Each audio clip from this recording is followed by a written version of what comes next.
मथुरा गोविंद गोपाल की धरती है। भूलोक के किसी भी भूभाग पर रहने वाले सनातन सिद्धांत पर विश्वास रखने वाले व्यक्ति की तरफ से सकारात्मक ऊर्जा मथुरा की तरफ उठती है। सनातनियों में भगवान श्री कृष्ण के प्रति अपार श्रद्धा और विश्वास है। मथुरा की धरती गौरांगी लीलाओं से भरी पड़ी है। उक्त बातें चिकित्सा विज्ञान संस्था BHU के प्रोफेसर डॉक्टर सुनील कुमार एवं त्रिशूल धारी आनंद भैरव महाराज कुलपीठ अपने पत्रकार वार्ता के दौरान कहा। उन्होंने कहा कि यह सकारात्मक ऊर्जा मथुरा के बड़े भूभाग 785 एकड़ पर बकरी पालन प्रजनन वितरण से दूषित होती है, जिससे विभ्रम की स्थिति बनती है। शास्त्र के अनुसार बकरी नकारात्मक ऊर्जा का स्रोत है और इससे हिंसा प्रतिहिंसा को बढ़ावा मिलता है। अनशन के माध्यम से हम लोग अपनी बातें सरकार तक पहुंचा रहे हैं। अगर मांग पूरी नहीं होती है तो जन आंदोलन करने का हम लोग बाध्य होंगे। अतः सरकार से अपील है कि बकरी अनुसंधान केंद्र को तत्काल बंद किया जाए। वाराणसी से धनेश्वर सहानी की रिपोर्ट। मेरा नाम डॉक्टर सुनील कुमार है।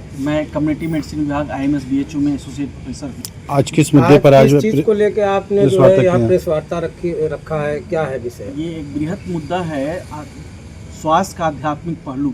आज का मुद्दा है ये बकरी अनुसंधान केंद्र जो Indian council of agriculture research ICAR के द्वारा चलाया जा रहा है मथुरा में, ये बंद हो।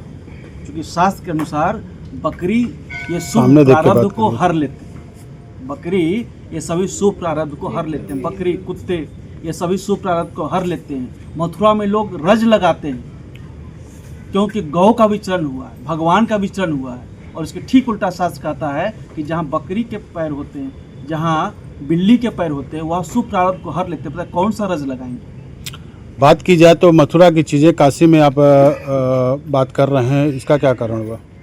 देखिए, जो जिनके दिल साफ है, मन साफ है, लोग महात्मा स्वामी विवेकानंद एक जगह बैठते थे और उनकी ऊर्जा से बात दूसरे जगह से भी होती थी। तो क्या वातावरण में सकारात्मक तत्व है और क्या नकारात्मक तत्व है? आपने काशी क्यों चुना? नहीं, काशी तो मैं ये मेरा कार्य क्षेत्र है। मैं काशी हिंदू विश्वविद्यालय में यहाँ शिक्षक हूँ और स्वास्थ्य विभाग में चिकित्सक भी हूँ। पर चिकित्सा के होने के नाते अभी वातावरण क्या बना है, गौ रक्षा का, चारों तरफ गौ की रक्षा हो। पर एक चिकित्सक होने के नाते मेरा विचार थोड़ा सा अलग है। मेरा विचार क्या है कि यदि किसी को दमे की बीमारी है, हमें उसकी दवा करानी है। पर यदि जो दमे का कारण है धूल और धुआं, वो बंद कर दिया जाए तो इलाज की आवश्यकता ही नहीं पड़ेगी। तो मैं यही चीज़ चाह रहा हूँ, कोशिश कि ये धूल धुआं है, जो नकारात्मक ऊर्जा है, भैंस है, बकरी है। भैंसासुर अभी दुर्गा पूजा में होगा, महिषासुर मर्दन। इसको कहा जाता है रक्त बीज। बकरे का वास है रक्त बीज में। तो इसकी भी कथा आएगी रक्त बीज के मर्दन की।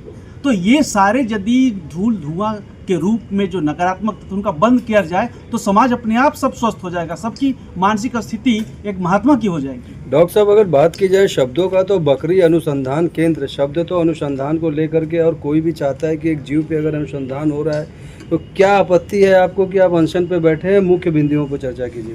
नहीं, बकरी अनुसंधान, बकरी का अंत कहाँ होता है? बकरे का अंत होता है हिंसा में, और हिंसा होगी तो प्रतिहिंसा भी होगी। कली काल का एक प्रधान वास है वो पशुवध में। यदि हिंसा और प्रतिहिंसा का ये दौर कब तक चलता रहेगा? आप गौ का क्या अंत होता है? क्या हिंसा में? हमारे यहाँ गौ को भी जमीन में संस्कार किया जाता है। बकरे का अंत कहाँ अंत होता है? ये मटन की दुकान पे, कसाई की दुकान पे। अनशन पे बैठे हैं डॉक्टर साहब, क्या कहेंगे? गुरुजी बकरी अनुसंधान को लेकर के बैठे हैं, क्योंकि गौ रक्षा, गौ सेवा पे आप भी समर्पित रहते हैं। यही बात है कि हमारे देश में अजीब सी विडंबना है। मथुरा भगवान श्री कृष्ण की जन्मभूमि, वहाँ पे 700-750 एकड़ के ऊपर वहाँ बकरी को पालन और अनुसंधान केंद्र खोला गया है। और हमारे गुरु शंकराचार्य जी महाराज जो है गौ के ऊपर बात करते हैं। गुरुजी ने अभी कहा कि बकरे से नेगेटिव एनर्जी आती है और हमारी गाय में 33 कोटि देवता हैं और उस गाय के भी मांस को लोग काट करके बेच दे रहे हैं। और इसी का केवल हमारे गुरुजी कह रहे हैं कि गाय की रक्षा हो। सरकारें जो है बकरी के लिए, कुत्ते के लिए तमाम व्यवस्थाएं बना रही है और गाय को जानवर की श्रेणी में रखा है। हम ये चाहते हैं सरकार से कि जल्द से जल्द गाय को राष्ट्र माता का दर्जा दिया जाए, जी और नहीं तो इसका जो सनातन धर्म के नाम पे लोग जो है कहते रहे कांग्रेस की सरकार थी तो पता चला कि पंडित स्वामी करपात्री जी महाराज ने धरना किया तो उनको दिल्ली पे उनके ऊपर गोली चलाई गई। अब यहाँ हो गया कि मोदी जी हमारे प्रधानमंत्री हैं, तो उसमें ये हो रहा है कि हम उस समय प्रधानमंत्री नहीं थे तो बोले कि गाय कटेगी तो हमारे सीने में आग लगती है, जलन है। अब उनका जलन, अब वो 2 बार तीसरी बार प्रधानमंत्री बने, उनकी जलन खत्म हो गई है। तो जिस तरह से ये सनातन धर्म और हिंदुत्व की सरकार की आड़ में ये जो कुकर्म चल रहा है, अब एक चिंगारी चल पड़ी है गाय की रक्षा के लिए। डॉक्टर साहब के अनशन को महाराज जी आपका समर्थन है पूरा?